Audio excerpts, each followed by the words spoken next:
സർവശക്തനായ ദൈവത്തിൻ്റെ അതിപരിശുദ്ധ നാമം അതിയായി മഹത്വപ്പെടുമാറാകട്ടെ. നിങ്ങൾ ശ്രവിക്കുന്നത് ജീസസ് വോയിസ് മെസ്സേജ്. എല്ലാ ശ്രോതാക്കൾക്കും കർത്താവായ യേശുക്രിസ്തു നാമത്തിൽ സ്വാഗതം. അല്പസമയ ധ്യാനത്തിന് ഒരു ചെറിയ വേദഭാഗം വായിക്കുന്നു.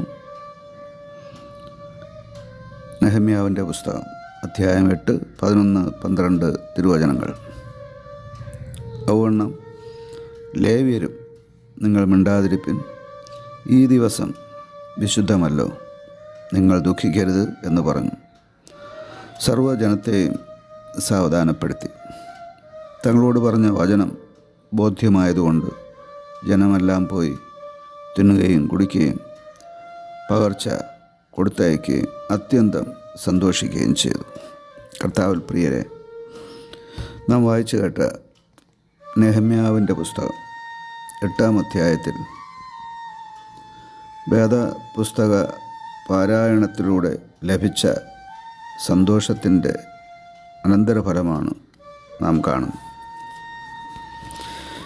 നെഹമ്യാവിൻ്റെ പുസ്തകം നാം പഠിച്ചാൽ എസ്ര എന്ന ശാസ്ത്രിയിലൂടെ തിരുവചനം വായിച്ച് കേൾക്കുന്നതും വ്യാഖ്യാനിക്കുന്നതും, തുടർന്ന് അവർ ഭോജനവും മധുരപാനീയവും എല്ലാം കഴിച്ച്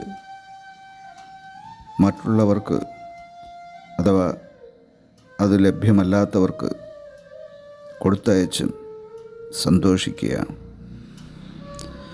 യഹോവയെങ്കിലെ സന്തോഷം നിങ്ങളുടെ ബലമാകുന്നു എന്നാണ് നെഹമ്യാവ് 8-ാം തിരുവചനത്തിൽ രേഖപ്പെടുത്തിയിരിക്കുന്നത്. യഹോവയെങ്കിലെ സന്തോഷമെന്നാൽ ദൈവത്തിലെ അഥവാ ദൈവത്തിൻ്റെ സന്നിധിയിലുള്ള സന്തോഷം. ഈ ദൈവത്തിൻ്റെ സന്നിധിയിലുള്ള സന്തോഷം ആരാധനയിലൂടെ ലഭിക്കുന്നതാണ്, കൂട്ടായ്മയിലൂടെ ലഭിക്കുന്നതാണ്, പ്രാർത്ഥനയിലൂടെ ലഭിക്കുന്നതാണ്, ദൈവവചന പാരായണത്തിലൂടെയും നമുക്ക് ലഭിക്കുന്ന ആ സന്തോഷം തേടി പരക്കം പായുന്ന ഒരു സമൂഹത്തിലാണ് ഈ കൃപായുഗത്തിലെ അഥവാ അന്ത്യകാലത്തിലെ ജനങ്ങളെല്ലാം ജീവിക്കുന്നത്.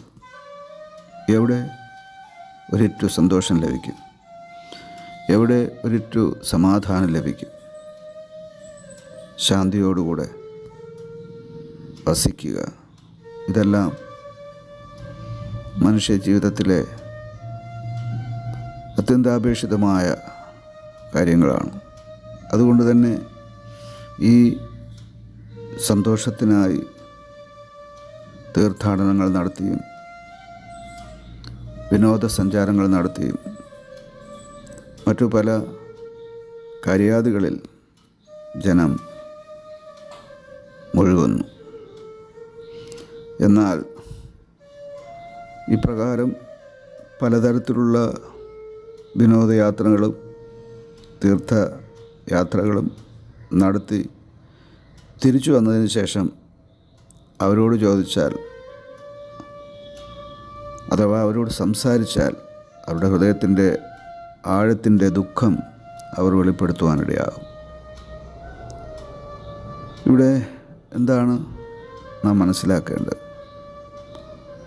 ഈ ഭൂമിയിലെ സന്തോഷം ആ സന്തോഷത്തിൻ്റെ പരിമിതികളാണ്. എന്നാൽ ദൈവത്തിങ്കലെ സന്തോഷം അത് നിലനിൽക്കുന്നതാണ്, അത് നമ്മുടെ ബലമാണ്, അത് മുന്നോട്ടുള്ള ജീവിതയാത്രയ്ക്ക് ഓരോ മനുഷ്യനെയും ശക്തീകരിക്കുന്നതാണ്. ഇവിടെ നെഹമ്യാവിൻ്റെ പുസ്തകം 8-ാം അധ്യായത്തിൽ ആ ദൈവത്തിങ്കലെ സന്തോഷം ലഭിച്ച ഒരു മുഖാന്തരം അഥവാ ഒരു മാർഗമാണ് നാം കാണുന്നത്. അവർ ഒരുമനപ്പെട്ട് ദൈവസന്നിധിയിൽ ഒരുമിച്ച് കൂടി ദൈവം ഇസ്രായേലിന് മോശ വഴി കൽപ്പിച്ചു കൊടുത്ത ന്യായപ്രമാണം കൊണ്ടുവരുവാൻ എസ്രാ ശാസ്ത്രിയോട് അപേക്ഷിക്കുകയാണ്. നീർവാതിലിനരികെയുള്ള ഒരു വിശാല സ്ഥലത്ത് വച്ച് രാവിലെ തുടങ്ങി ഉച്ചവരെ പുരുഷന്മാരും സ്ത്രീകളും മനസ്സിലാക്കുവാൻ അഥവാ ഗ്രഹിക്കുവാൻ പ്രാപ്തിയുള്ള എല്ലാവരും കേൾക്കെ എസ്ര ശാസ്ത്രി ന്യായപ്രമാണ പുസ്തകം വായിച്ച് കേൾക്കുകയാണ്. സർവ്വജനവും അത് ശ്രദ്ധിച്ച് കേട്ടു. തുടർന്നാണ് നാം വായിച്ചു കേട്ട വേദഭാഗത്തിൽ എഴുതിയിരിക്കുന്നത്, യഹോവയുടെ സന്തോഷം നിങ്ങളുടെ ബലമാകുന്നുവല്ലോ. അതേ പ്രിയമുള്ളവർ, ദൈവസന്നിധിയിൽ തിരുവചനം വായിച്ച് ധ്യാനിച്ച് അഥവാ ശ്രവിച്ച് ഈ ദൈവത്തിങ്കലെ സന്തോഷം പ്രാപിക്കുവാൻ ദൈവത്തിൻ്റെ പരിശുദ്ധാത്മാവ് ഇന്ന് തിരുവചനം കേട്ട് എല്ലാവർക്കും കൃപ ചെയ്യുമാറാവട്ടെ. ആമേൻ.